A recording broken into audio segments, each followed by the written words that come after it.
Oh, I dearly love that song. Welcome to Yada Yahweh Radio and Towrah, which means to celebrate, to have a marvelous party, Shabbat, the seventh day. I'm here with Kirk. We may have JB. I think JB may also be on an extended vacation, but always good to hear the voice of my friend Kirk. How are you this evening?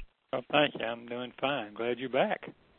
We missed you. Yeah, it's lovely to be back. And this evening, I am speaking to you from one of the most really beautiful places in America. I'm in South Beach. Wow. South Beach, which is just across Biscayne Bay from Miami. Mm-hmm. I'm about as far from you, Kirk, as a person can be. You're in California. You're not kidding. How's your weather? Yeah. It was a beautiful day today. I'm really delighted to be here. It's a very different environment than what I have become used to. We are beginning now, having moved out of the test that Yahowah posed for Abraham. We're now moving into a presentation that I think parallels it. So the last 4 or 5 shows, Kirk, we have focused on the test that Yahowah created that was an open book test to verify that Abraham and Yitzhak understood the terms and conditions of the covenant and were willing to act upon them. And it was a marvelous presentation of us coming to realize that God doesn't give 2 hoots about faith. No. It's just about, do you understand? Do you like what I'm offering? Are you willing to accept what I'm offering? And it was a cerebral and action-oriented experience. One of my favorite depictions in the entirety of the Torah. But it came to, at least from my perspective, I began to see all of what we had experienced regarding Abraham and Yitzhak going to Mount Moriah and finding Yahweh providing the lamb caught in the thicket. And of God himself saying, I'm going to provide the sacrifice. Mm-hmm. I began to see that in the light of Pesach, Passover. And to me, it was a brilliant explanation of what transpired in Yahshua 53. I mean, people around the world, with the exception of rabbinic Jews hate 53 because, in fact, they'll go through the Torah, prophets, and Psalms. They'll skip 53. They won't even talk about it because Yahshua 53 is the kryptonite to the religion of Judaism. Mm-hmm. But it struck me, Kirk, and I'm willing to be challenged on this. I've never claimed to be inerrant. I just claim to thrive on the insight that can be gleaned from properly translating these words. And as you know, my favorite thing is to make the connections between various things. It seems to me that what we have just discussed regarding this test that is presented in Bereshit and the Torah is really an explanation of and a celebration of what is explained by the marvelous prophet Yahshua, and that 53, the most magnificent of all of the prophecies. I don't think there is a prophecy more magnificent than 53. Mm-hmm. That it is only understood in the context of Bereshit 26-27 as we have been studying the test that Yahweh established for Abraham on Mount Moriah, and of God himself saying, you don't need any lamb, I'm going to provide the lamb. I see these 2 things as not only inseparable, but one only being understood in the context of the other. So it might, for some people's ears, seem silly, seem inappropriate to jump from the middle of Bereshit in the Torah and the conclusion of this covenant relationship with Abraham and Yishak and Yahowah to a prophet that would not even emerge on the scene for, we're talking about 1968 BCE to around 700 CE. We're talking about 1,200 years before what we have just witnessed is fully explained. Mm-hmm. Of this precisely how Yahweh was going to provide that land. And it's interesting that it's also 777 years from the time that Yosha wrote these words. It would be exactly 777 years at the time they were fulfilled. So I see them as inextricably linked. Oh, yeah. What are your thoughts? Well, as I told you before we went on the air, that I spent probably, 25 or more hours just breaking down these words with about 7 different lexicons for the whole of 53, 1 through 12, that is, and I believe that's all of that section. And it is more confirming than even you led on to. I mean, I'm not critiquing you. I'm just saying if you get into it like I like to do and play with the words, I mean, just keep looking up the words and looking up the letters and so forth, it is overwhelming. I was talking with one of our earlier today, even talking about just one of the verses and 2 of the words, and it was so overwhelming. It was, who can debate that unless you just want to scream at somebody? You can't debate it. Right. It's my conclusion that you don't need any faith, no belief. It's all laid out here for us to aman.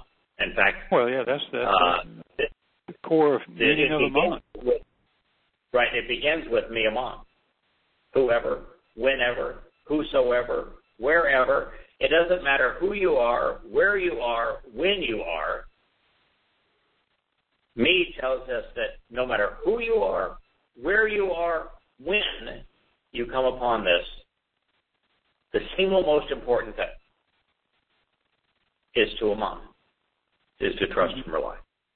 And all of this is presented on our behalf so that the validity of the testimony we are considering is affirmed, confirmed, verified, seemed as trustworthy and true. And once you come to the realization that this is so brilliant and so interrelated and so affirming that you come to a place where you are convinced that it is true and you recognize you can rely and depend upon it. Isn't that what aman means?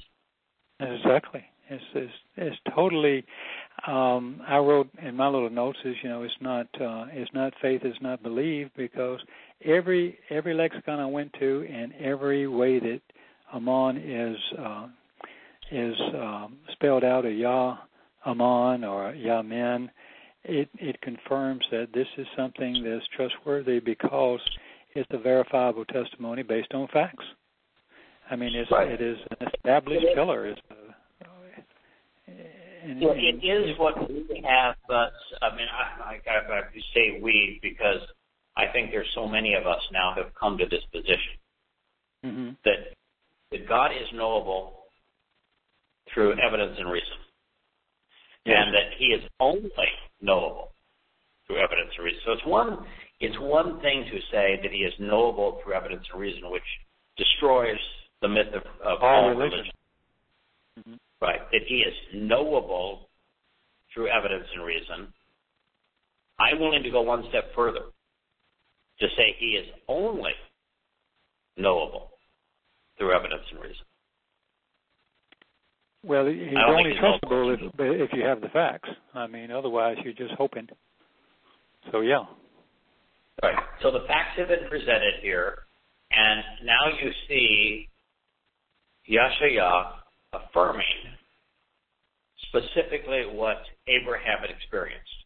and explaining it so that we can trust and rely on this testimony. So, whosoever, wheresoever, whensoever trusts and relies, confirms the enduring validity and verifies the trustworthy nature of the testimony to the extent that they're convinced that it is reliable, dependable, and true.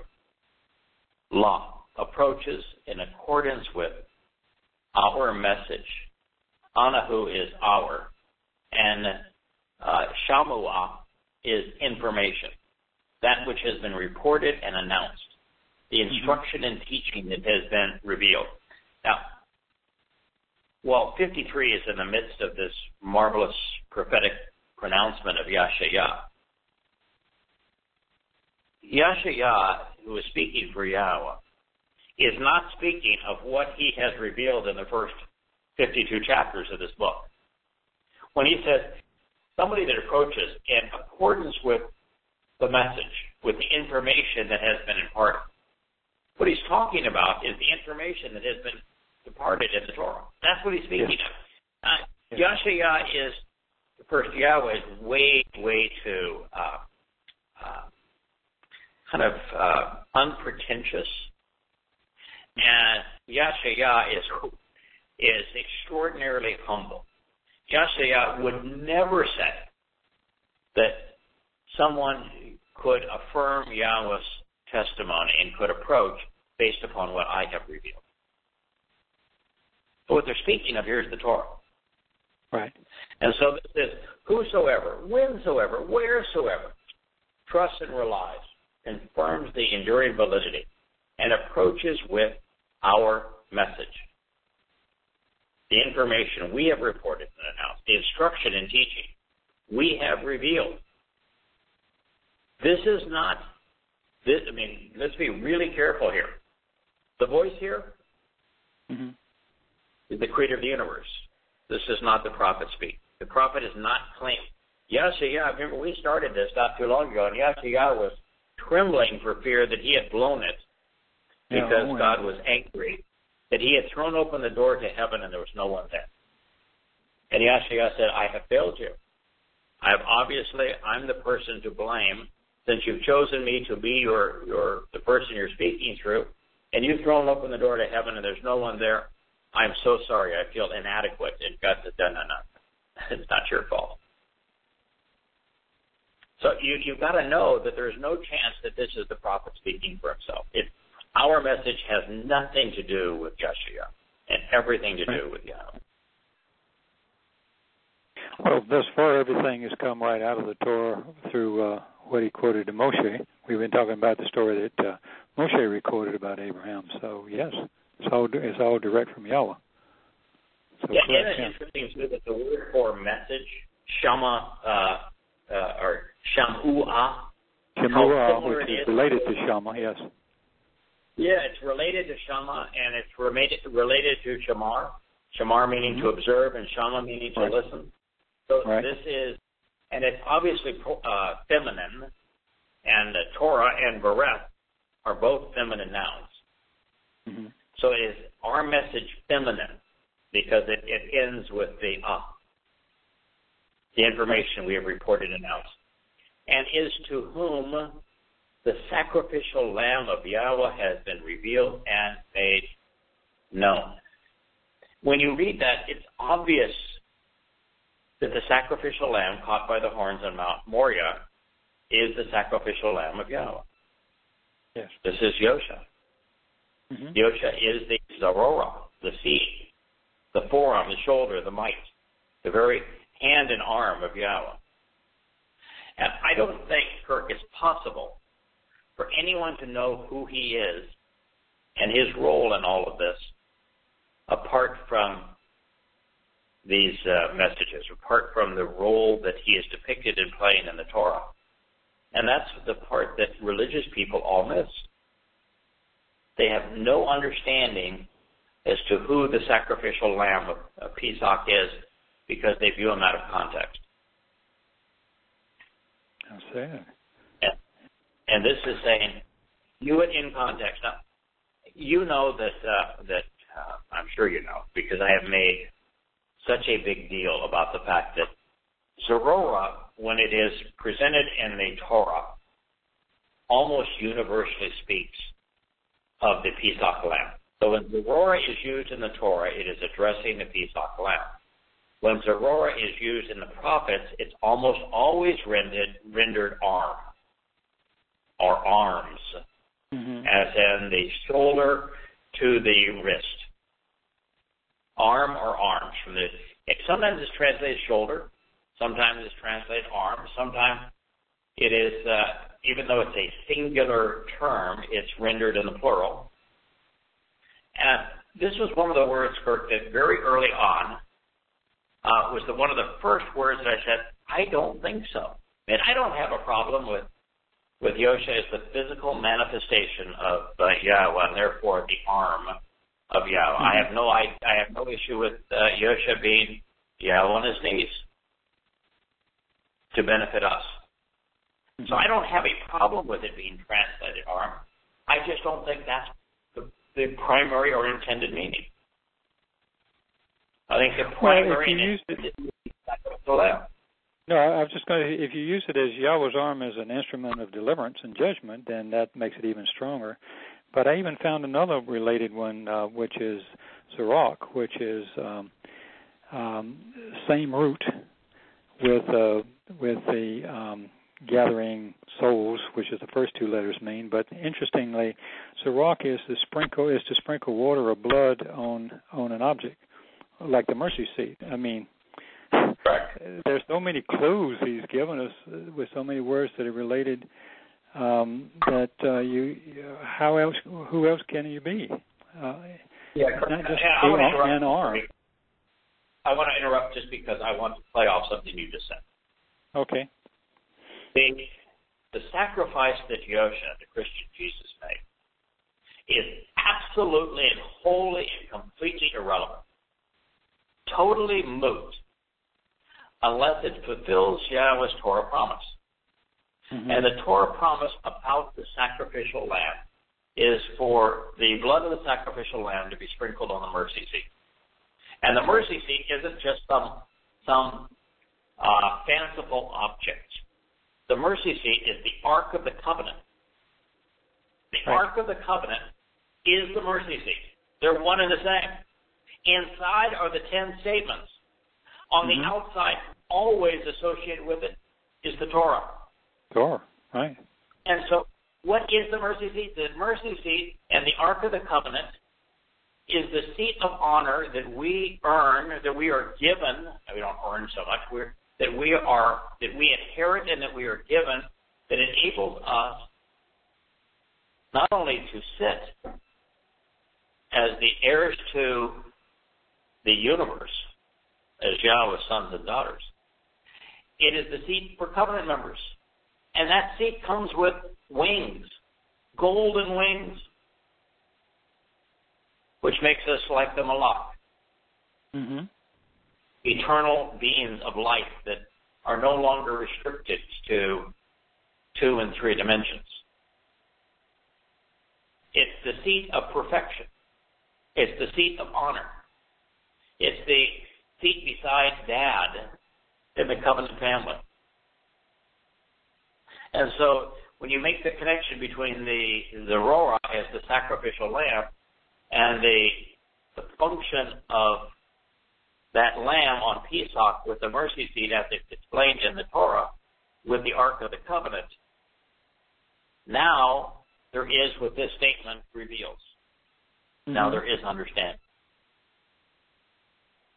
And profound understanding. If you want to go one step further, what does a Christian do with the verse in Matthew where Yosha says, I came to fulfill this? And this is what he's fulfilling. Yeah, right. He's totally boxed in. Yeah, the Zorah is what he is fulfilling. The lamb caught in the thickets on Mount Moriah where Yahweh says, I will provide the sacrificial lamb. That is what he's fulfilling. He's fulfilling the Torah. He's fulfilling these prophetic statements. He's honoring these statements as the sacrificial lamb. And it's my view that unless you come to understand what Yosha represents from this perspective, then you have no hope of understanding what Yahweh has done on behalf of his covenant children. And that anything that you take from Yosha, even if you knew his name, is useless until such time as you view it from this perspective. Yeah, that, you have to connect that. The opening statement of Yahshua 53 is as profound as anything ever written. This is how the sacrificial lamb of Yahweh is known. And even if you want to take Zerorah to the arm of Yahweh, this is how the arm of Yahweh is known. And what's the first letter in Yahweh? It's the Yod. The hand that lifts up. Right. Right. It's not just the hand, but it's the arm, isn't it? The arm, yes. It has shoulder down. The whole arm. It's also the first letter in Yosha, isn't it? Mm-hmm. So this statement encapsulates everything that's important for us to know. It doesn't matter where you are, when you are, or who you are. Me. So long as you come to trust and rely upon, and then approach based upon, in accordance with, the message that has been revealed. And you are among those whom the sacrificial Lamb of Yahweh has been made known, has been unveiled and exposed. Then you can approach God himself. You can come right into his presence and sit on him. That is the process that we follow. And it's a marvelous affirmation, when properly translated, of everything we've come to know and learn. Any other thoughts before we move on, my friend? Well, there was one last thing. The last word in Galah, which I thought was quite interesting as well. Yes, it means to uncover and to remove, or to reveal, disclose, and etc.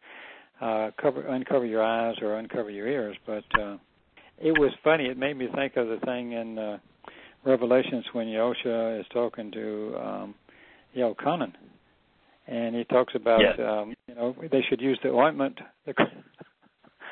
and rub it on their eyes so they can see what's going on. Exactly.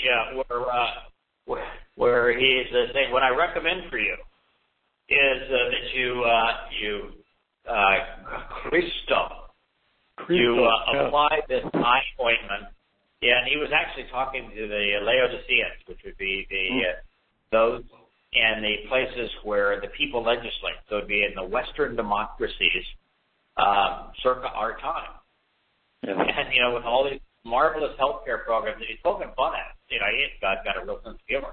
And he's poking fun at it. He says, okay, all you guys that have got these wonderful healthcare plans and socialized medicine, Obamacare, in the 21st century, and the Western democracy, you think you've got that you are wiser than anyone else. What I'm suggesting for you is some eye salve, so that you might actually recognize the truth. Because right now you are blind as bats.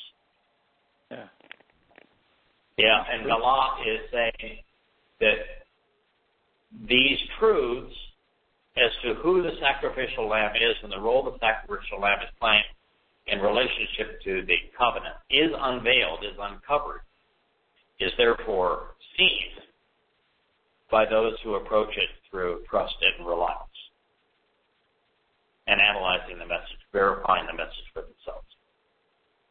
That's pretty darn stout.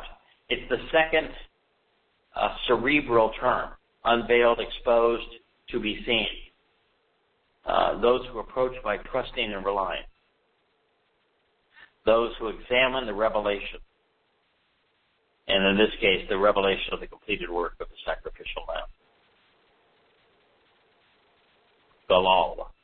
Yeah, it's a great term, isn't it? Gosh, yes. What is so terribly interesting is every one of the words used in almost everything I can find in the whole series and the whole chapter 53 is so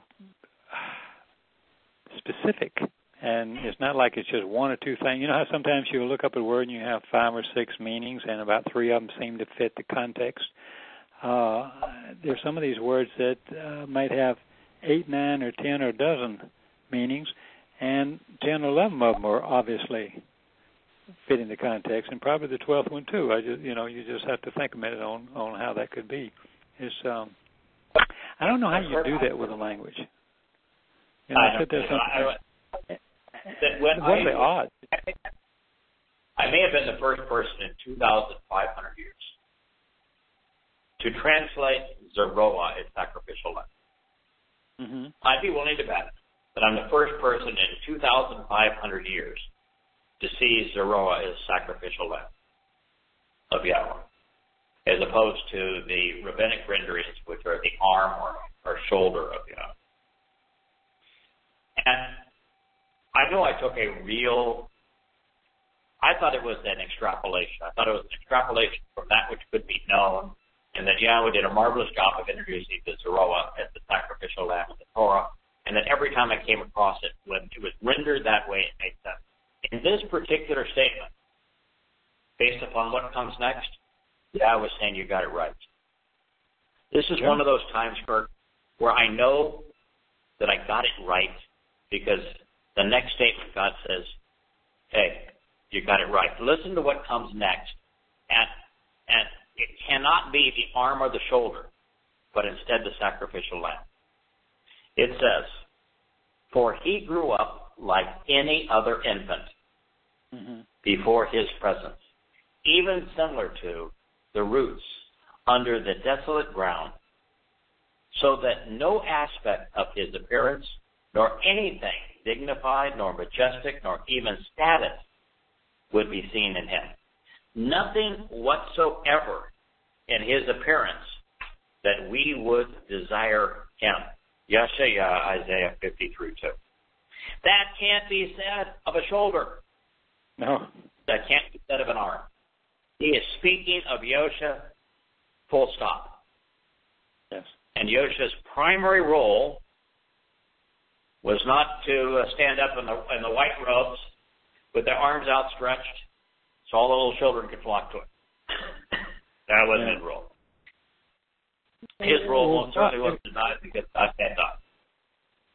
If it wasn't to depict him in that role of being more humble or less spectacular, I mean, obviously he's not the tall, handsome guy with the wavy hair that the movies predict or show. Why would you include this if it wasn't to? It tells me two things. It tells me, one, he was not pretentious. He used an ordinary body, to do it, and it was the words that were the big emphasis, not the human being, because he wasn't charming and turned you to where you would gravitate to him. If you didn't gravitate to words, it was not because you didn't gravitate because he was some handsome, charming fellow. Kirk, this is so much that the world needs to hear. One is, God was not born. Right. Christmas is a pagan celebration. It has nothing to do with God. God was not born. There was no baby God in the manger. He was an ordinary kid, like every other kid. Yeah. That's what this says. He was an ordinary kid, like every other kid. He did not become the Son of God until the Spirit came upon him in the Jordan River. That is when he was transformed to more than who he is. It's the same way we, by the way, are transformed. When the Spirit of Yahweh comes upon us, we become sons and daughters of Yahweh. He was exactly the same way. So this whole myth of worshiping Jesus is rubbish. This whole myth of Christmas and God being born, we're celebrating God's birth, is total rubbish. It tells us that the conclusion that I drew, Kirk, I know is one of the most controversial things I've ever said, which is that from Yahweh's perspective, goat is no different than Yosha. That from God's perspective, that this notion of worshiping, of creating a religion based upon Jesus, even if you got his name right, Yosha, is nonsensical. It's not what he's interested in. So the first thing is, don't worship Jesus. Do not think for a moment that he was an ordinary person, an ordinary infant. We learned that in Yeshaya 9:6, didn't we? Yes. That he was born as a normal kid. We even learned it further on when they were talking about that he would be born of a young woman, not a virgin. Right. The virgin birth is totally and completely nonsense. Doesn't say that. This is really profound because, one of the things that we have come to realize is that Yosha, the Christian Jesus, is nothing more by comparison to a human being. If you were to take a fingernail or a toenail clipping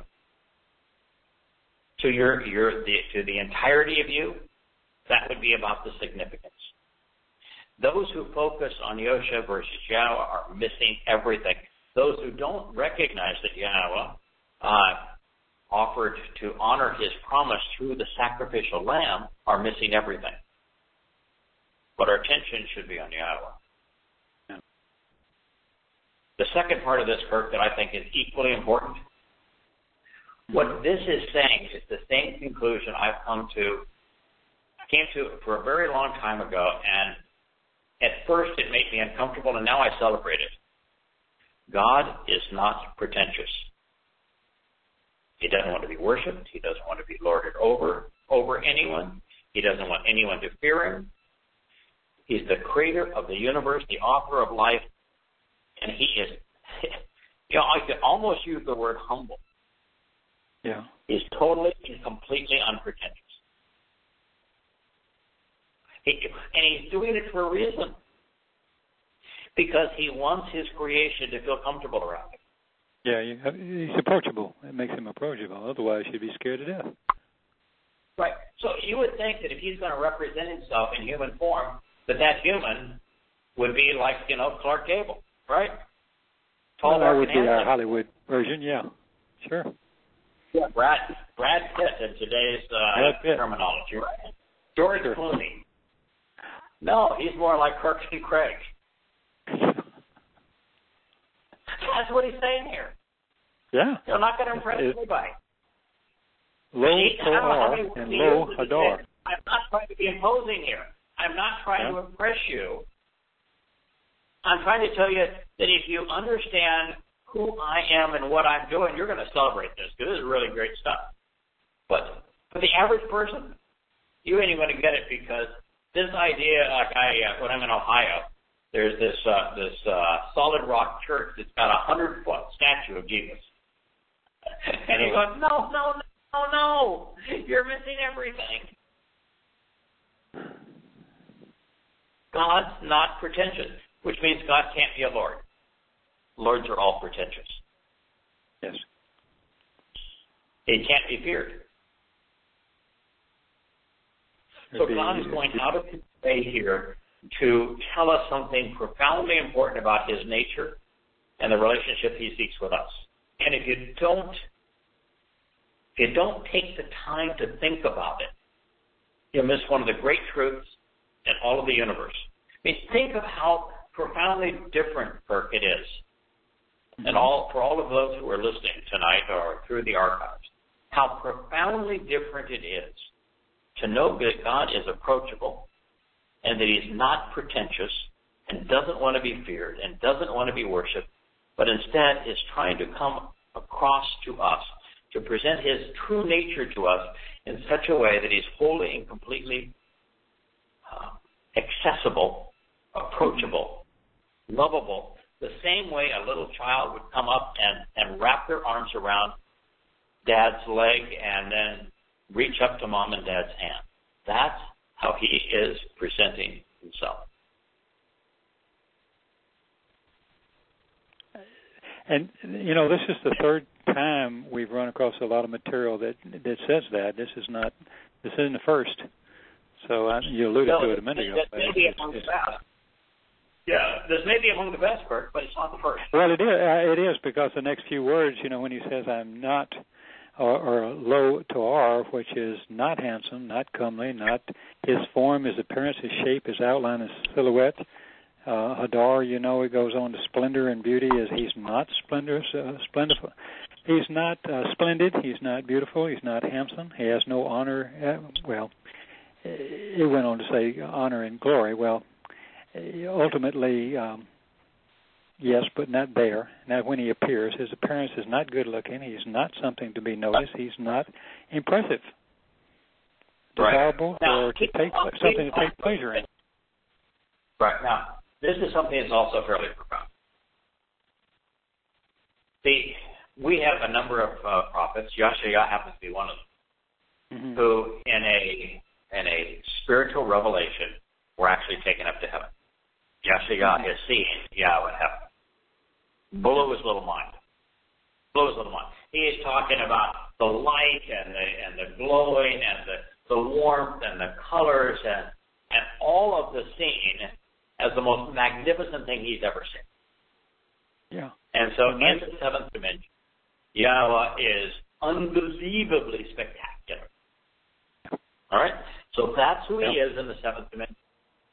But not here. Yet in 3.5D, he's just an ordinary dude. Right? Yep. Now, what does that tell us? That tells us that when we approach him in the material realm, he's just like us. When we approach him in the spiritual realm, guess what? We're just like him. Well, that would be true too, yes. So it's not that God is not massively beautiful and brilliant and awe-inspiring. It's just that when we see him that way, we'll be the same. Yeah. So we are made like him when we see him in 7 dimensions, and he is like us when he greets us in 3.5. Yeah. So we're always similar. That's what it means by we were made in his image. Yeah. In his image, he created us. Uh-huh. So when we are as part of the covenant family and we are in his home, we are just like him. And so, okay, it's brilliant, it's spectacular, but there's very little difference between us. And when he comes to the home he created for us, he comes in an unpretentious fashion so that he's just like us. So he's trying to establish here that this is not the scenario that I've used so many times. That if you, Kirk, had the ability to be more than just an artist, but you could actually create a living garden slug, as opposed to just drawing one on canvas.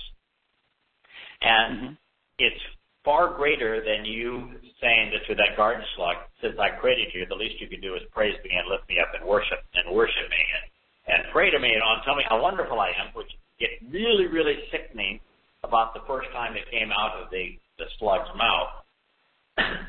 What this is saying is that God specifically created us such that we could relate to him in a from a family-oriented perspective, as sons and daughters would to their fathers. That's really really good. I've lost the words. That's really significant. That I you put it into words better than most folks can. Man, that's.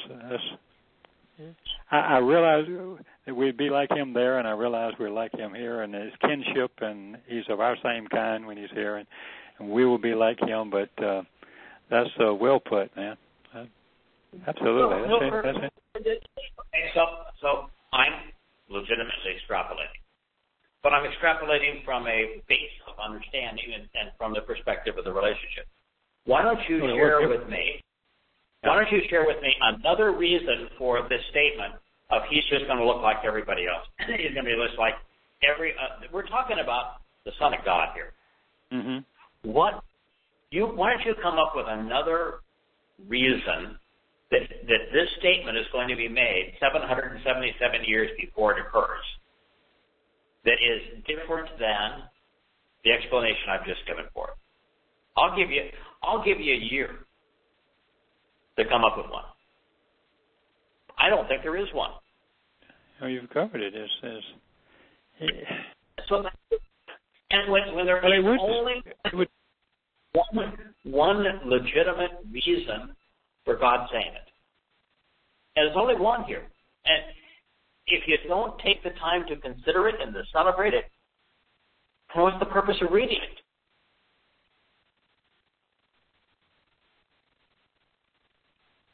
And if you read it and you think about it and you come to understand it, then what you have, you are left with this profound and magnificent understanding.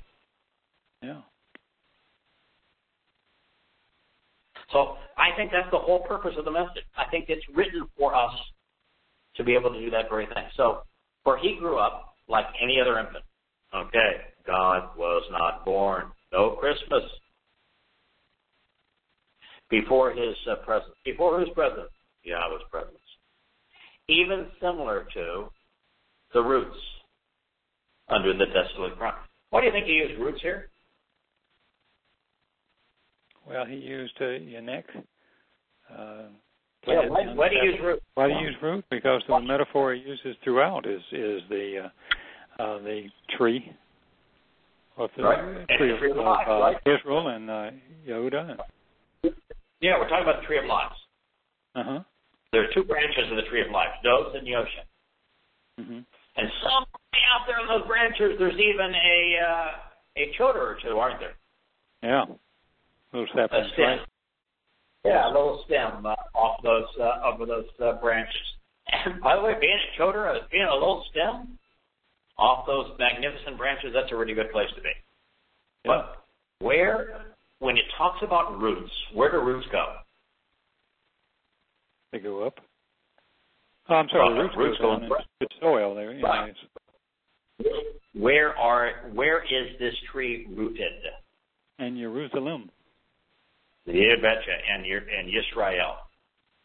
Yes. So it is out of Yisrael and Jerusalem that this tree is rooted. The tree of lives is rooted right there. And once again, he used rooted for us to understand that Yosha isn't in New York City. Mm-hmm. He is in Washington. He's not in London. He's not in Paris. He's not in Moscow. He's not in Mecca. He's not in Tokyo. The chosen land is not the United States. It is Yisrael. And if you're going to have the right perspective, if you want to go to the right place, you've got to be rooted in the right place, grounded in the right place. And the roots are, of course, that which not only anchors the tree and keeps it from being blown over, it provides all the nutrients for the tree. Rooted. Trees are rooted. This is the tree of lives. It's rooted in Yisrael. Under the desolate ground. This is Eretz Shishya, the parched earth. Why do you think he used the term parched earth? Well, I wrote myself a little note on that. Now, I was thinking in terms of, parched earth is usually this description of a desert, where and it's also where it's not fertile soil. And certainly when he showed up then, it was not fertile soil. Right. When you're talking about parched, desolate, mm-hmm. What you're talking about is lifeless, dry, without living water. Dry, parched land, right? The source of life. So you're talking about land without water, without a source of life. And what was Yisrael circa 33 CE? Pretty wasted. Pretty wasted. Yeah, in fact, that was right before Hadrian and Titus did their before Rome. Talking of everything, yeah. Yisrael, right? Mm-hmm. And that was at a time where Rabbinic Judaism was just taking a hold, and before Akiva, before Paul, this was a terrible time. Yeah. This was a time where the Romans would literally rip the skin off the very representative, the sacrificial lamb of Yahweh, and then nail them to the most excruciating form of punishment and torture ever conceived by humankind. This was a lifeless place, wasn't it? And it's Yahweh's plan that out of lifelessness comes life. Out of the death of human institutions comes the life of the covenant. You know, we've talked about Bamidbar, and it is the desolate desert wanderings of the children of Israel as they went from the horror of the human, religious, and political, and military and economic corruption of Mitzrayim, of Egypt, into the Promised Land. They spent 40 years in that wilderness, and Bamidbar is in the place without the word. That's what it literally means, in the place without the word. So, and the place without the word is lifeless. So, being rooted under the desolate ground, so that no aspect of his appearance, lo to'ar lahu, no part of his shape or form, nor anything dignified, majestic, denoting status, that could be construed as beautiful or noble, would be seen in him. So all of these stupid paintings and depictions of the baby with the Madonna and child with that stupid halo. Mm-hmm. Good grief, folks. Throw it away. It's rubbish. Or the beautiful flowing robes and the perfectly coiffed beard and the soft, long fingers. No. No. And for God's sake, get rid of your damn crucifixion. This idea of Jose Jalapeno on a stick. And now you're depicting God on a stick with the stupid crucifix. I mean, even Dunham wouldn't go that far. And he goes pretty far with, you know. Yeah. The Akbar, the terrorist. He goes pretty far with Jalapeno. Yes. But that was the Christian crucifix, is dead God on a stick. No. No. Don't under any circumstances depict him that way. Nothing dignified. If there's nothing dignified, how do you create a religion around it? Yeah. Right? Yeah. Come on. Well, it makes it even more remarkable, this description. Yes. I mean, it's just quite incredible. Nothing whatsoever in his appearance that we would desire. And I'm going to go out on a limb here, my friend. The idea, I've probably gotten more flack from the family on this than anything else. And, you know, and I don't mind that because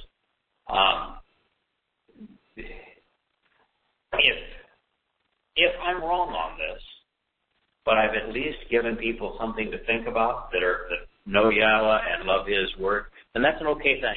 I don't mind being wrong if I give somebody something to think about it.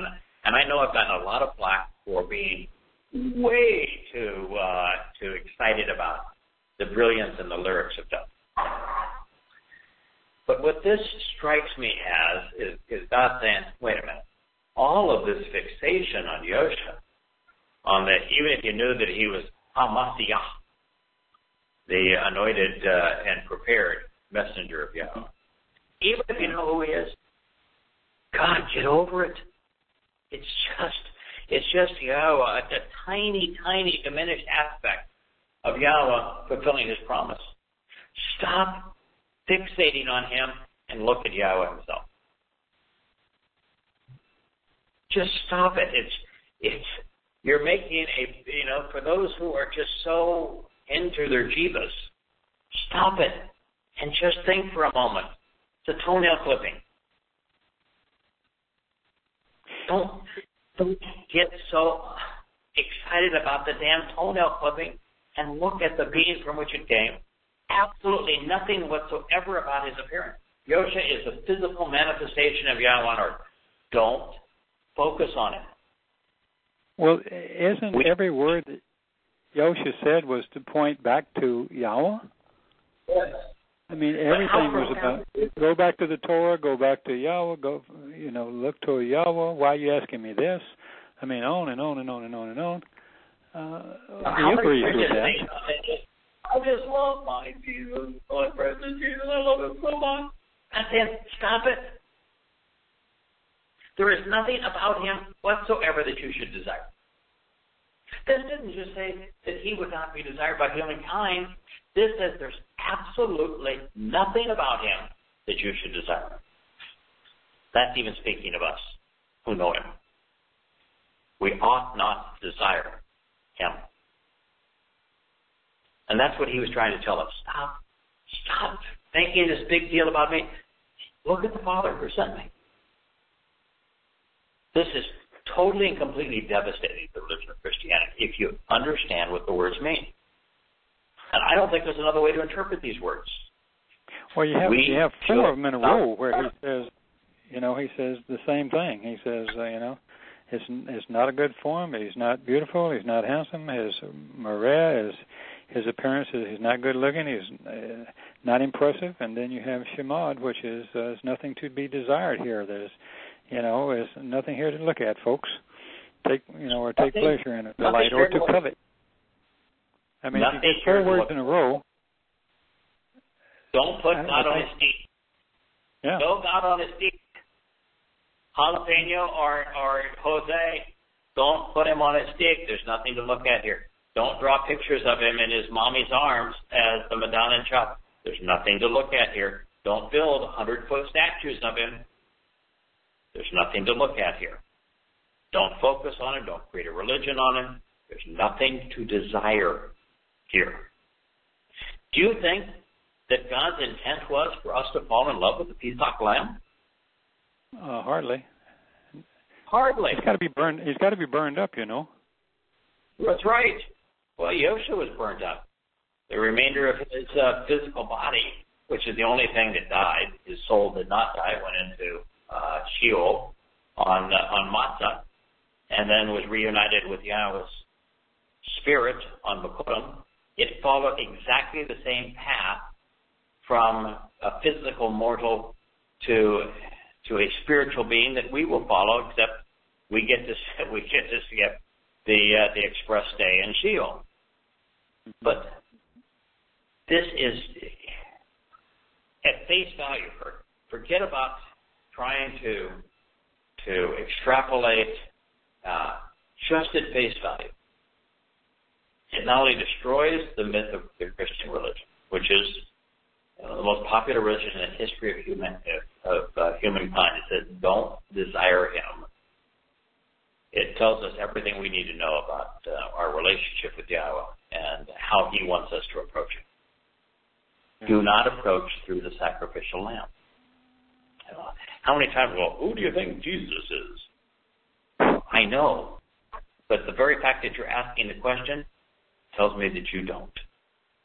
And that the person asking the question has created a religion based on something they have no comprehension. And those of us who actually know who he is know that our attention ought not ever be focused on him. Kirk, do we have anything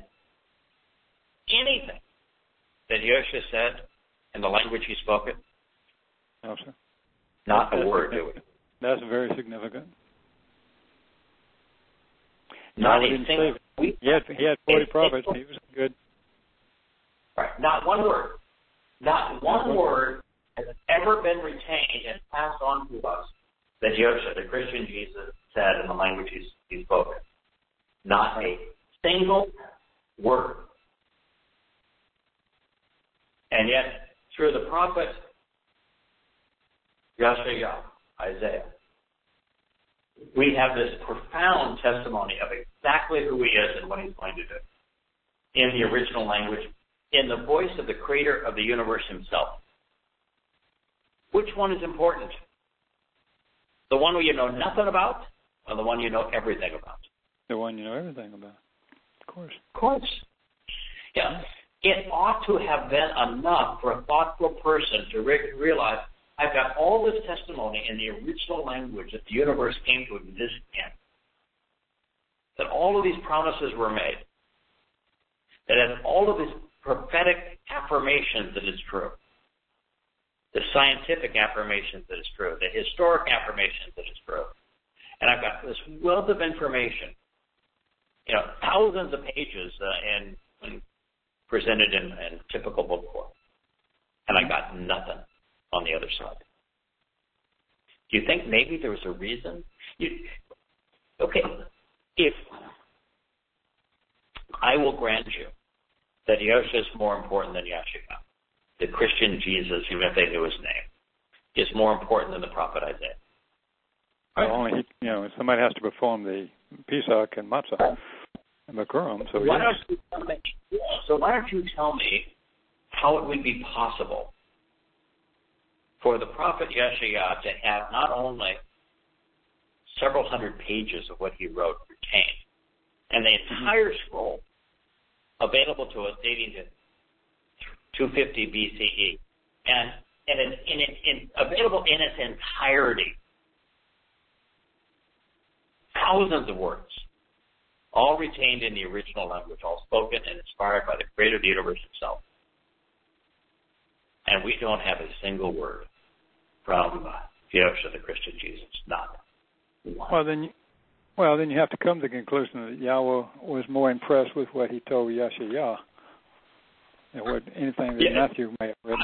I wouldn't use the word impressed. I would say that what he shared with Yahshua was far more important for us to know, and that there was nothing for us to know that he shared through Yahusha, the Christian Jesus. There was nothing that we needed to know from him, because everything we needed to know was already communicated. And that if we did not view who he is and what he did from that which had already been communicated, then anything that he said that was retained would simply be disorienting and disconcerting. Yeah. That the only way to understand him and appreciate it and capitalize on it is to view it from the perspectives of the Torah and the prophets. Well, no, I was just going to say you throw in Dode's Psalm 22 and things like that, plus Yahshua, and my gosh, you're overwhelmed with what is prophetic and more proof. But both of them, you have to go back to the Torah to read it. It would be It would be wrong, to in my view, to find some kind of thing in Hebrew for the New Testament people. My God, you don't want to go there. It's so corrupted, and this is not. That the 22nd Mizmor Psalm is profoundly important, because it is one of when Yahshua was actually on the pole of Pesach. Right. That's what he cited. He said, my God, why have you forsaken me? He is reading the opening line of the 22nd Psalm. Now, why it is that only one person in a million, maybe one person in a billion knows that, it's beyond me. But he's quoting from the 22nd Psalm because he's saying, if you want to understand what I'm doing here, you better read that. And while that's important, and it explains it, and it's the best eyewitness account of what was transpiring there, even though it was written 1,000 years before the event. Truthfully, the single best explanation of what was occurring is in that passage in Bereshit, Genesis, that provides the test to participate in the covenant. That is the single best explanation of what was happening. Yeah. And so all this doing in Yahshua is now explaining it in case you missed it. And the more ways that it's explained, the more affirming it is. Well, that's what a good teacher does, right? Yahweh is the good teacher. It's the great teacher. So why would he not? That's exactly how a great teacher teaches. The next time I'm going to read Kirk, I don't think was written to explain what transpired in 33 CE, year 4000 Yah. And while it's true this happened in 33 CE in year 4000 Yah, if there were ever a time where we have to appreciate the fact that Hebrew has no past, present, and future tense, that it was, it is, and always will be, this is that time. And so before I read it, the perspective that I have garnered from it is that if you actually cite from Matanya what Yosha said on what's called the Sermon on the Mount, the teaching on the Mount, Christians despise it. If you explain Yahshua Jesus from the perspective of being Torah observant, they hate him. When he is celebrating Pesach and not Easter, a Last Supper as opposed to the Pesach meal, Christians despise him. When he is presented as the diminished manifestation of Yahowah, Christians literally hate him. And so when I read this, what I want our listeners to consider is how adverse all religious people are with the true nature of this sacrificial lamb. They didn't just hate him then. They despise him now. He was despised and viewed with contempt. He will be despised and viewed with contempt. He was considered to be of little value, worthless, despicable, and vile. You might, I know this is tough for people to swallow because here's the world's largest religion based upon a corrupted Greek title for a title that is really never ascribed to him, certainly not as Christo, Christ, and really not even as Messiah or Messiah. It is almost wholly irrelevant. And you might say, well, you got this largest religion that claims to take this title and base their entire religion on him. How can you say that they despise him and hold him in contempt? Because when you present him as he presented himself, they hate him. Oh, yeah. They absolutely hate him. Yeah, I concluded that and wrote virtually the same thing that you just said. He said, he was not just, if I can throw my 2 cents in, he's not just ignored or not liked, he's despised and hated. He is the Word and the Torah made flesh and representative of Yahweh. Therefore, Yahweh is despised and hated, and his mitzvah, which is the only avenue we have to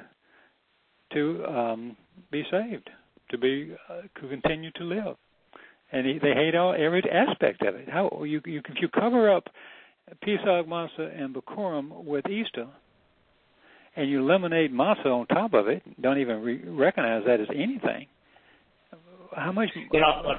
You're just spitting on the whole Torah. When you and I end up in Shamayim, in the seventh dimension with Yahweh, and we have an opportunity to reach people for the first time, Yosef is going to be way down on my list. And I think everybody knows Do's going to be the first person I want to meet. But I really want to meet Yeshua. I just think that the character of this man comes through in his words. I want to meet Chaba Oak because I just love him. I have great affection for Chaba Oak. There's some lines in that are just priceless. I love Noah. He's a man after my own heart. Okay, I'm gonna separate myself from humankind. I have no desire to be like them. And God says, build a damn yard. I'm just going to go and build it. I'm not going to question him. I like him. And there's a bunch of people that I really want to meet. I even think Yahweh Kanan and Shimon Kepesh would be interesting characters to meet. But I'm going to seek you out. and seek out the likes of Jackie, for example, and Lisa that listens to the program, and I do all the correspondence with it. Has so many brilliant insights. Dr. Jeff, my good friend from high school days in Brad. Yes. I'm going to seek you guys out long before I seek out Yosh. Because from my perspective, I don't even know if I would ever seek out Yosha, because all he is a diminished manifestation of Yahweh. And the first person that's going to greet me is Yahweh. Oh, He's the person I most want to know. And then after then, it's the rest of the family. Yeah, it is a little superfluous, isn't it? It is. I mean, but you got to meet Yahweh in totality. Yeah. Yeah, if there was a diminished manifestation of you versus a real you, yeah. Why would I want to go to the diminished manifestation of you if I can have access to the real you? Why would I want to go to a diminished manifestation of Yahweh if I can actually walk up and sit right down next to the creator, the God of the universe? Why would I want to do that? Yeah. I don't. I have. In fact, it's just dawned on me. I actually have no interest. He wouldn't be in my top 100.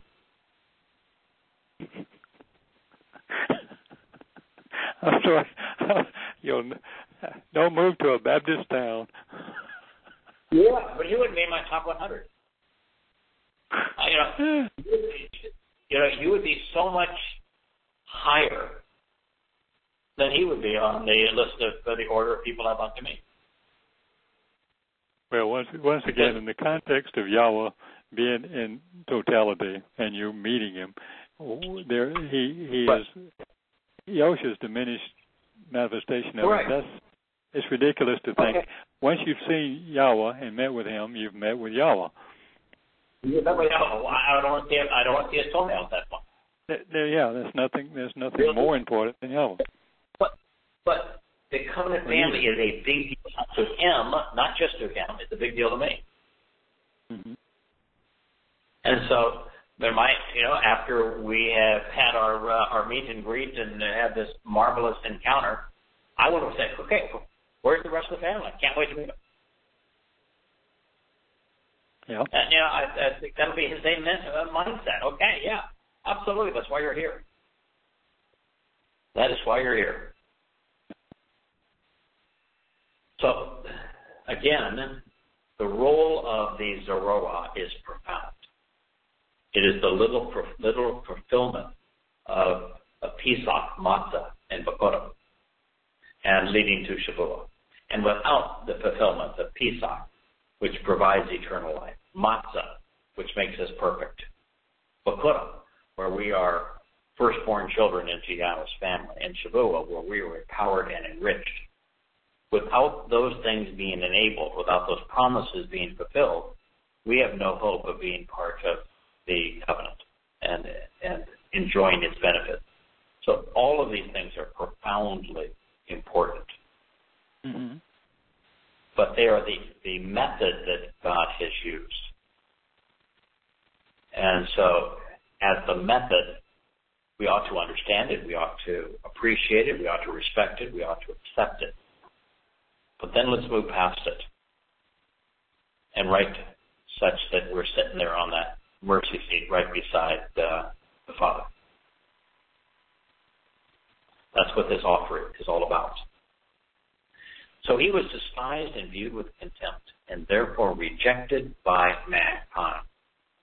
I'd say to this day he's rejected by mankind. Yeah. He's not just, the Christian would view this as, okay, it was the Jews who rejected him. Yeah, they did. So did the Romans. So did the Roman Catholics. So did the Protestants. The entire world has rejected who he is. The moment you tell them he was Torah observant, they reject him. You'll empty the room when you say things like that. Anywhere. Yeah. They just go, you're nuts, man. And then they'll hate you for it. They get vicious. Yes. I mean, really. A man who suffered mental anguish and physical pain. Excruciating pain. And when you have Yosha saying, God, if anything, I wish this, but it was another way.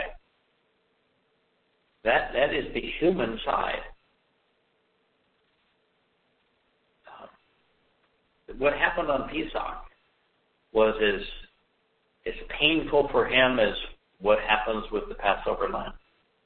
This was an anguishing experience. And he was familiar with sickness and affliction. Now, you don't very often think of you don't see the 100-foot statue of Jesus with the Kleenex and the sniffles, do you? Bloodshot eyes and a runny nose. But he was not spared. And I think, Kirk, the fact that it says here, sickness and affliction, one of the things that I find that is the biggest stumbling block for those who say, listen, I'm not buying that there's a God because, why would my son or daughter have to suffer like this? Why would some child suffer? If there was a God, they would never have allowed that suffering. Why was I raped? And you're right. He supplied his own lamb. Yishak didn't. Right. Right. And so he is saying, I'm not going to spare in the physical world even my own. Why? Because if I interfere and if I preclude any form of sickness or disease or aches and pains or trauma from harming him, then I'm no longer dealing with free will. Now the entire thing, the whole concept of humanity is nothing but a ruse. We're pawns in a game to be played with. Okay, I'm going to take care of you. I'm not going to take care of you. Don't allow you to suffer, but no suffering over here. I'm going to intervene in your life, but not your life. It takes a really thoughtful person to realize that God can't intervene to preclude suffering without making a farce out of everything. And he's telling us right here, even with Yosha, my Zeroah, my sacrificial lamb, I'm not going to play this game of intervention. I mean, just like the rest of it. The whole physical experience is, by design, is ashes to ashes, dust to dust. It is mortal. It's designed to be mortal. It is limiting to 3.5 dimensions. It was designed to be limiting. If we are to go to the 4th, 5th, 6th, and 7th dimension, if we are going to forego all the limitations of the flesh, if we are to rid ourselves of any form of pain and suffering, then we need to know what Yahweh said, accept it, understand it, act upon it. We're going from something that is really, really good, life in 3.5 dimensions with free will, with a conscience, and with all the magnificence and beauty of love and relationships in life. We have something that's extraordinarily good. We're going from that, which has its aches and pains as it must, to something that is ultimately perfect. And it's the growth from one to another, it's the transition from one to another that is so marvelous. If all we ever knew was perfection, how would you ever appreciate it? No, that would, that's the garden story. You can't. If we were made such that we had full knowledge of everything God wanted us to know and His mind, then where would the spirit of adventure be? How would you ever discover something that was satisfying? How would you grow? True. How would life become interesting? If you were born as all you could be, where would you find meaning, purpose, excitement, pleasure? So that's what I think is meant here, is that he was born like us, familiar with sickness and affliction, disease, injury. He even was exposed to evil.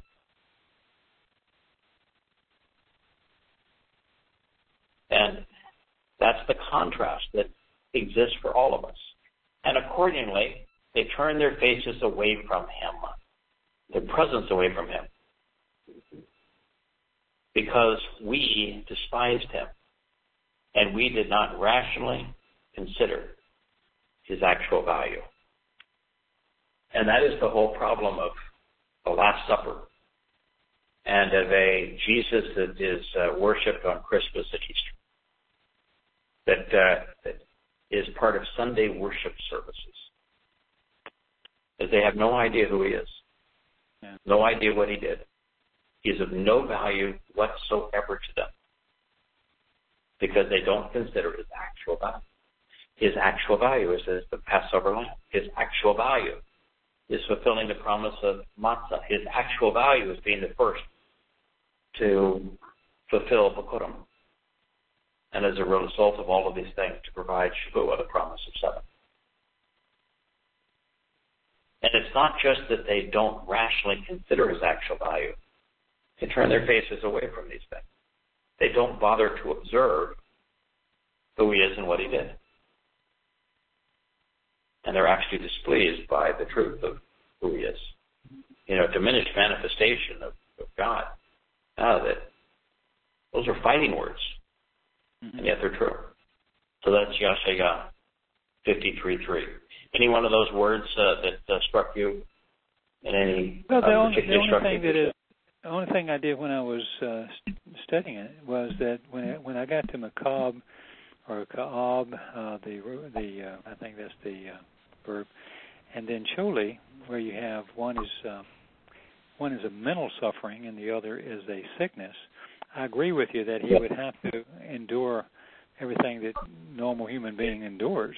But I also couldn't help but think about another meaning or deeper meaning where you have the mental anguish that he dealt with in Sheol, as well as the physical pain on Pesach on the upright pole.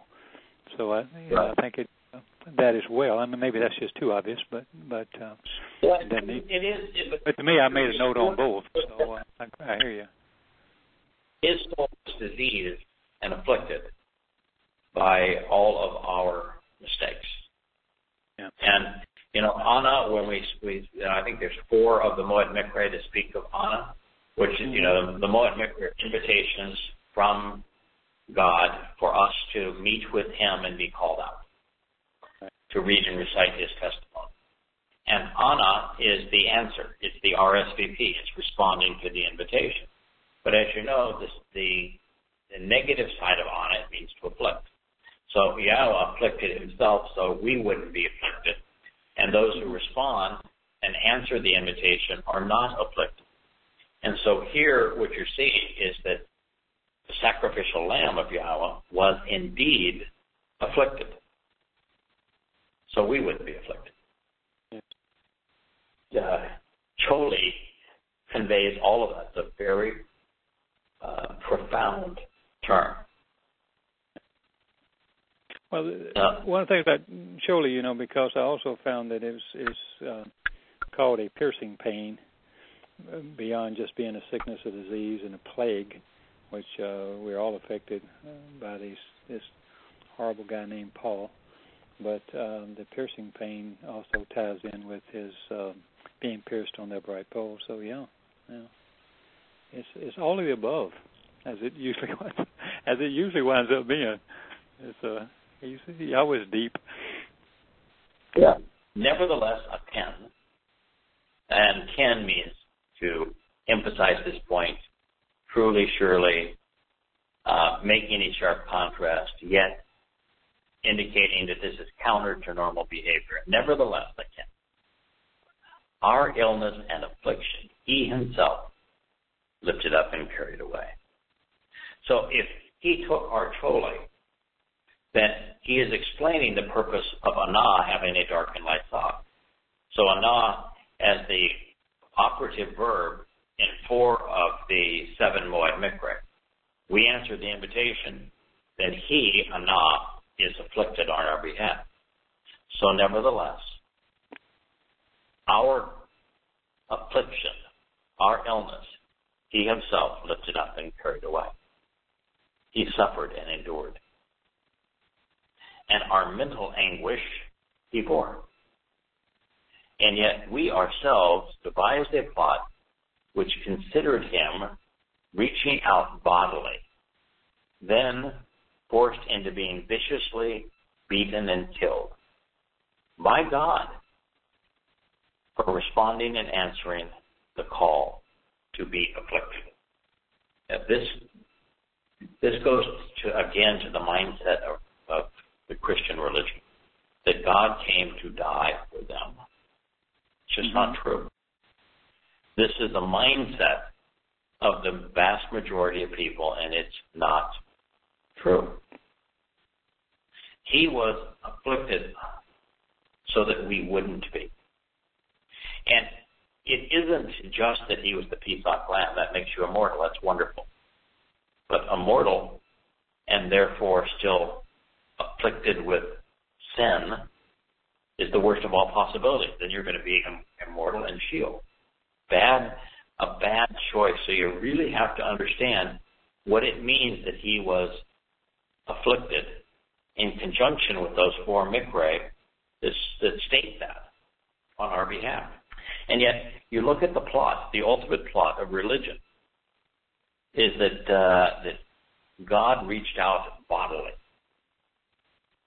Now, that's the Apostles' Creed. No, that's the plot that created religion. But it's not what actually happened. It's not what's important here. And they'll view that the Jews tried to kill him. No, it was the Romans. Who became Roman Catholics. And that beaten and killed. Yeah, that's the religious myth of God dying. So he's predicting here what will become the most popular religion in the history of humankind. And that it's nothing but a plot that would be perpetuated, and a complete misunderstanding of the fact that he was responding and answering the call to be afflicted. Anah. So the word that I've come to, the verb I've come to love, it actually appears at the end of this. What it does is it says that your interpretation, Kirk, of Choli, which appears in the beginning, our illness and affliction he himself bore, and Anah are related concepts, and that we should connect them, and therefore we should connect them to the single most profound use of Anah in the entirety of the Torah.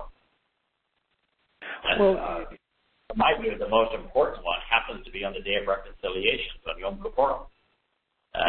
For God's self instead of reconciliation, then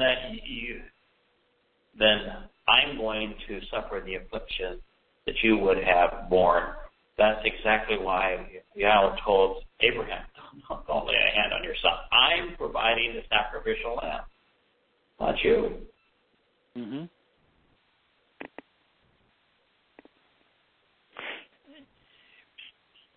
In 53:4, there's, if you look up an English Bible, they don't say it this way at all.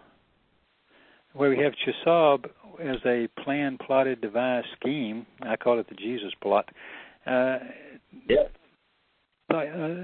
conceive this as a cunning man imagines with malicious intent. Well, that's got to be Paulos, Shaul. Right. But they write it the way the English write it, which I made a little note. Yet we ourselves esteemed him stricken and smitten of God and afflicted. Well, esteem means to have respect and admire and to value, regard, and treasure. In any English dictionary, they didn't do that. He's saying right here that they despised him. They hated him. They hate this plan. Everything about it. They came up with a plan that reverted.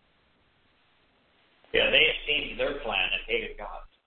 Exactly. Yeah, but they don't write it that way. So you never get it out of the English Bible, what you just translated. This is a celebration of Pesach and Matzah, of unyeasted bread and Passover, and you don't have 1 in a million people to celebrate it. That's the role that's being played here. And they all have a plot to avoid it, whether it's Judaism, Islam, or Christianity. Mm-hmm. And they've esteemed the plot, but they despise the truth. And I think this does, by ending in a nah, it affirms something that I guess we have now been talking about for 15 years. Yes, sir. That a nah over the 4 Moed Mikra, that it appears, particularly in Yom Kippurim, does not mean afflict. It means to respond, to answer. And all God is saying of us is, I want you to respond. I want you to answer the invitation that I had provided for you to party, to celebrate this, recognizing that I've done all the work. Just accept what I've done.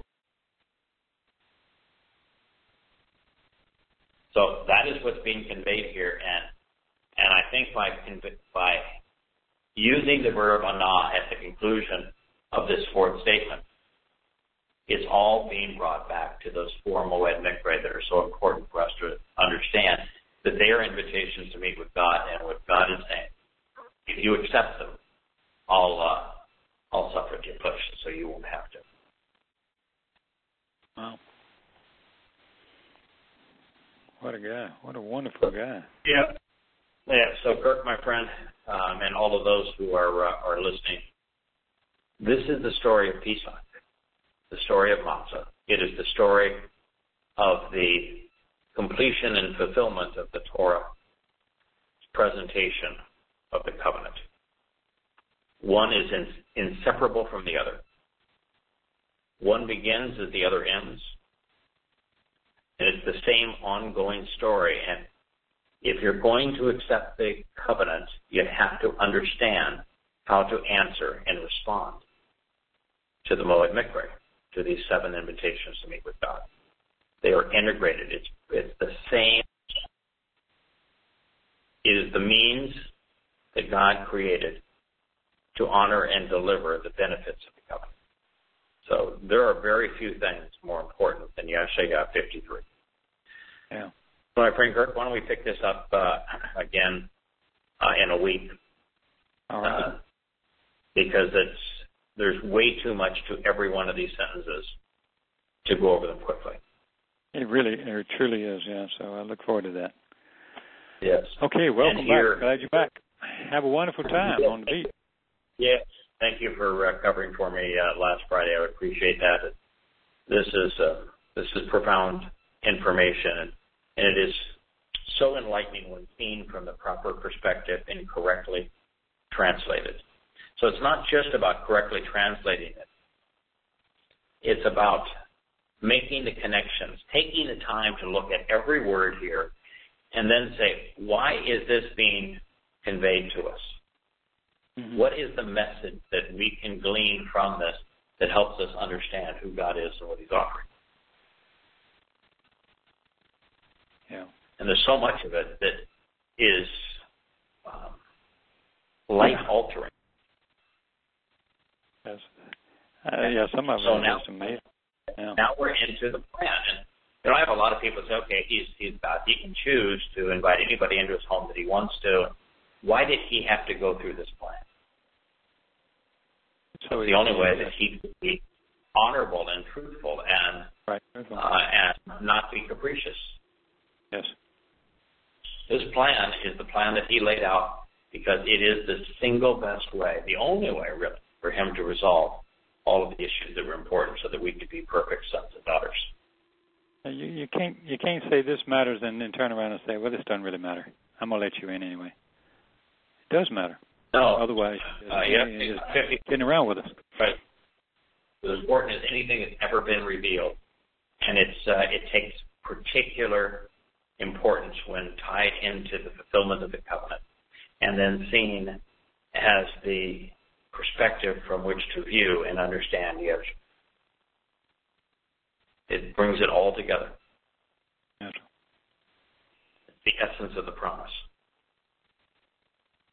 All right, my friend, I think we'll have JP with us next week. I appreciate all of you who are either listening live to the program or participating in the chat room or who will listen to the archives of this program. May God bless you all.